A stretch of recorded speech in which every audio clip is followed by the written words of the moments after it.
Well, I finally have the trailer together, and first trip went and picked up the engine hoist and the 20-ton press. I bought a piece of 3/4 inch red oak plywood.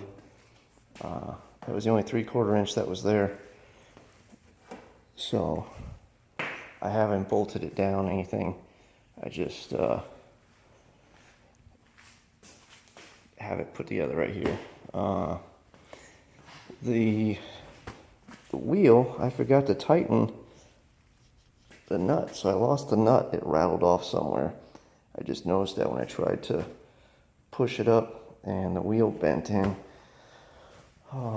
So I took the wheel and the axle bolt out. I'm gonna have to go get a nut to fit on there, a nylon locking washer, but drove pretty good.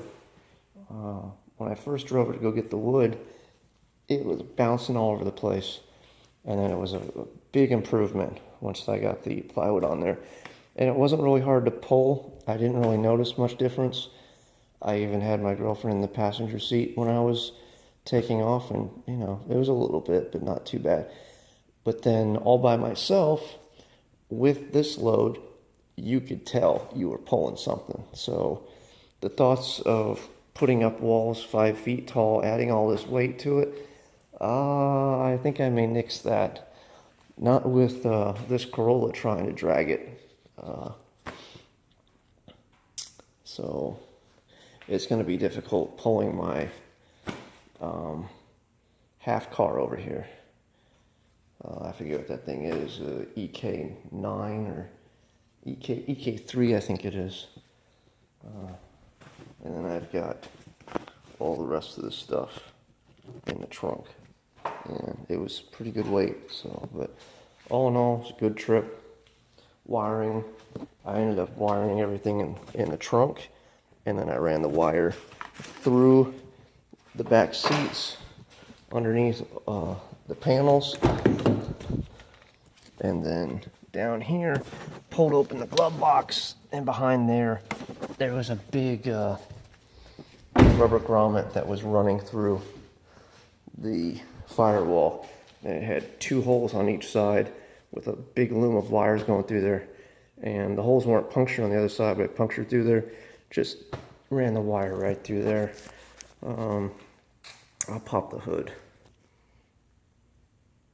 This engine is hot, but it's all the way back there. I don't really have a light to shine there right now. And I just ran it back here, ran it underneath this, under here. I should have ran it underneath this. This is the only part where you can actually see it. If I would have had it underneath this air inlet, you wouldn't even be able to see it, not unless you were standing over here. If the zip tie was moved to the other side, that's the only giveaway. If I just would have used electrical tape, you wouldn't even know. It looks completely stock.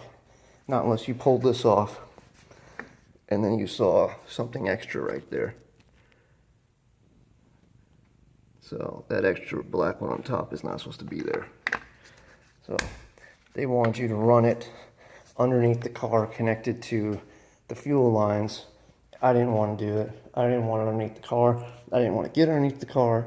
So I like my way better.